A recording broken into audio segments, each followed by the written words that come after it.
Live street Bharat के संविधान कथा में आपका स्वागत है।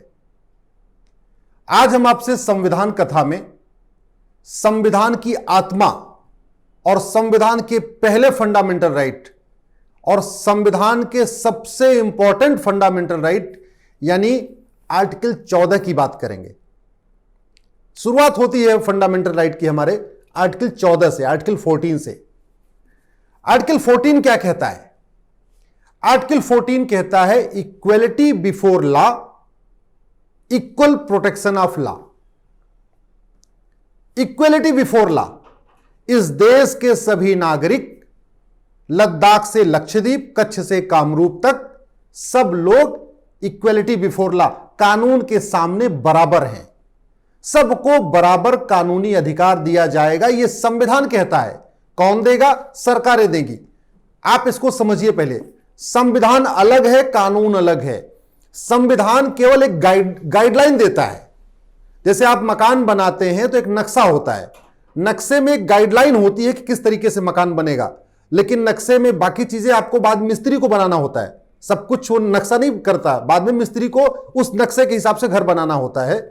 तो भारत कैसे चलेगा, देश कैसे चलेगा, यह संविधान एक मैप है, एक नक्शा है, एक गाइडलाइन है जो संसद विधानसभा को डायरेक्शन देता है कि आपको ये काम करना है। तो पहला आर्टिकल 14 कहता है इक्वलिटी बिफोर लॉ, यानी केंद्र सरकार, राज्य सरकार ऐसी व्यवस्था करे कि सब लोग कानून के सामने समान हो, कानून में कोई भेदभाव नहीं किया जाए। इसका दूसरा जो सेकंड हाफ क्या कहता है, इक्वल प्रोटेक्शन ऑफ लॉ। कहने का मतलब इस देश के सभी नागरिकों को कानून का एक बराबर प्रोटेक्शन मिलेगा। अब हो क्या रहा है इसको समझिए आप। कहता है इक्वलिटी बिफोर लॉ, सब लोग समान है, लेकिन हो क्या रहा है? सरकारें जाति के आधार पर योजना बनाती है, भाषा के आधार पर योजना बनाती है, क्षेत्र के आधार पर योजना बनाती है। अभी तो अल्पसंख्यक बहुसंख्यक का खेल एक नया चल गया है।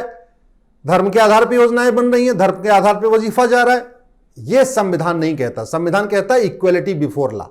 और जो आर्टिकल 14 का सेकंड पैरा क्या कहता है? Equal protection of law. मतलब इस देश के सभी नागरिकों को कानून का इक्वल प्रोटेक्शन मिलेगा, बराबर संरक्षण मिलेगा। जो छतरी होगी वो सबके लिए एक होगी, अलग अलग नहीं होगी। लेकिन अभी अलग अलग छतरी चल रही है। कैसे?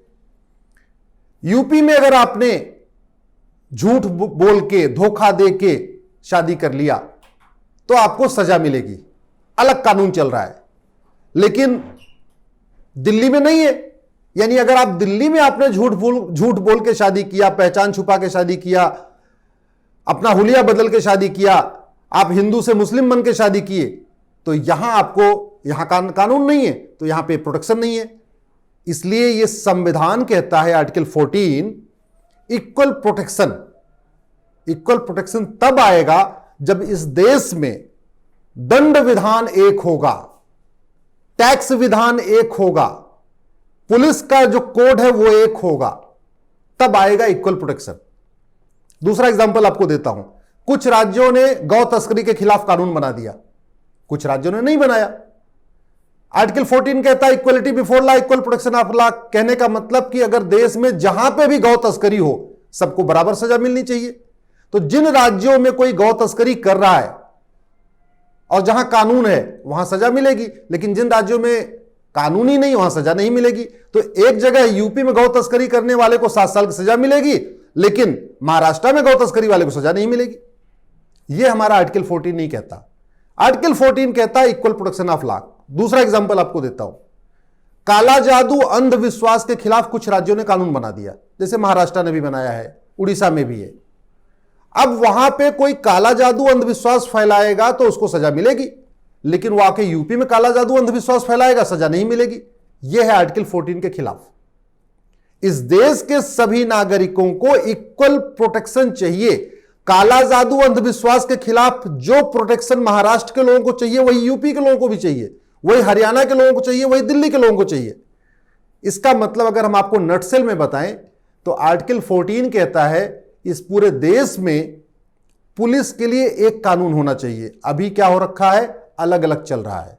यह आर्टिकल 14 कहता है जो दंड का विधान है, जो पिनल कोड है, वो सबके लिए एक होना चाहिए। भारत में कुछ तो एक इंडियन पिनल कोड है, इसमें कुछ ऐसे अपराध लिखे हुए हैं जो पूरे देश में लागू होते हैं और इसमें जो मतलब पनिशमेंट मिलेगा वो सबको एक मिलेगा। लेकिन जो राज्य अपने अपने कानून बना रहे हैं, राज्य जो पिनल कोड बना रहे हैं, उसमें सजा में बहुत अंतर है। कहीं पे पब्लिक प्रॉपर्टी पे पोस्टर लगाने पे 6 महीने की सजा है, कहीं पे पब्लिक प्रॉपर्टी के ऊपर पोस्टर लगाने पे कोई सजा नहीं है, और कहीं पब्लिक प्रॉपर्टी के ऊपर पोस्टर लगाने पे 3 साल की सजा है। ये इक्वलिटी बिफोर लॉ और इक्वल प्रोटेक्शन ऑफ लॉ नहीं है। अगर अपराध समान है तो सजा समान होनी चाहिए, अपराध के लिए एक कानून होना चाहिए, यह कहता है आर्टिकल 14। और सबसे बड़ी बात, आर्टिकल 14 का सुप्रीम कोर्ट ने इसमें जब इंटरप्रिटेशन किया तो उन्होंने कहा कि इस देश में कानून का राज चले, यह आर्टिकल 14 कहता है। आर्टिकल 14 कहता है रूल ऑफ लॉ होना चाहिए, भारत में रूल ऑफ लॉ चलना चाहिए। अगर आप इंटरनेशनल रैंकिंग में जाके देखें तो रूल ऑफ लॉ इंडेक्स में हम 69th प्लेस पे हैं। आज तक टॉप 20 तो छोड़िए, कभी टॉप 50 में भी नहीं आए। क्यों? क्योंकि हमने आर्टिकल 14 के स्पिरिट में अच्छे कानून नहीं बनाए। ये 150 साल पुरानी आईपीसी आज भी चल रही है, पुलिस एक्ट हमारा 150 साल पुराना आज भी चल रहा है, अंग्रेजों का कानून आज भी चल रहा है। जबकि आर्टिकल 14 क्या कहता है? Equality before law, equal protection of law, सबको समान दंड मिले, सबको अपराध से समान संरक्षण मिले। इसलिए आर्टिकल 14 यह कहता है कि अपराध, काला जादू, अंधविश्वास वो यूपी में हो, एमपी में हो, महाराष्ट्र में हो, सजा सबके लिए एक बराबर होनी चाहिए। आर्टिकल 14 क्या कहता है? माफिया के खिलाफ एक जैसा कानून हो। लेकिन हो क्या रहा है? महाराष्ट्र ने मकोका बनाया हुआ है, यूपी में गैंगस्टर एक्ट चल रहा है, दोनों के क्लॉजेज अलग अलग, दोनों में सजा का प्रावधान अलग अलग, दोनों में बेल का प्रावधान अलग, दोनों में जमानत का प्रावधान अलग। यह नहीं होना चाहिए। एक टाडा आया था, अच्छा कानून आया था, अनफॉर्चुनेटली वो खत्म हो गया। आर्टिकल 14 के स्पिरिट यही है, जो भी अपराध हो, चाहे वो गौ तस्करी हो, चाहे वो नशा तस्करी हो, चाहे वो मानव तस्करी हो, चाहे वो सोने की तस्करी हो, चाहे कुछ भी हो, सजा, अगर अपराध समान है तो सजा एक होनी चाहिए। लेकिन आज की डेट में राज्यवार जो कानून बने हैं, स्टेट्स ने जो कानून बनाए हैं, वो आर्टिकल 14 के बिल्कुल खिलाफ है, क्योंकि उसी एक अपराध एक समान है। मध्य प्रदेश में अलग सजा होती है, उत्तर प्रदेश में अलग सजा होती है, कुछ ऐसे राज्य हैं वहां सजा ही नहीं होती है। यह आर्टिकल 14 के खिलाफ है। तो इस संविधान कथा में हम प्रतिदिन आपसे किसी संविधान के एक आर्टिकल पे बात करेंगे। आज हमने आपसे आर्टिकल 14 किया है, आने वाले टाइम में हम आर्टिकल 15 की बात करेंगे, फिर आर्टिकल 16 की बात करेंगे, फिर आर्टिकल 17 की बात करेंगे। हमारी कोशिश है कि आम जन की भाषा में इस संविधान कथा के अंतर्गत हम कम से कम एक एक जो हमारे फंडामेंटल राइट हैं, एक एक आर्टिकल्स हैं, उसको हम एक्सप्लेन करें। और आप सुनेंगे तो स्वाभाविक सी बात है, आप कम से कम इसको 10 लोगों 20 लोगों को और बताएंगे, 10-20 लोगों को आप फॉरवर्ड भी करेंगे, कहीं चाय पे बैठेंगे, चाय पीते समय इस पर चर्चा करेंगे। मैं आशा करता हूं कि इस तरीके का ये जो अभियान हमने शुरू किया है कि संविधान कथा घर घर पहुंचे, सब लोग संविधान के बारे में जाने और संविधान के बारे में समझ के उसके बाद अपने जो जनप्रतिनिधि हैं उनसे सवाल जवाब करें, इसमें हमें सफलता मिलेगी। आपका सहयोग नितांत आवश्यक है। बहुत बहुत धन्यवाद, बहुत बहुत आभार।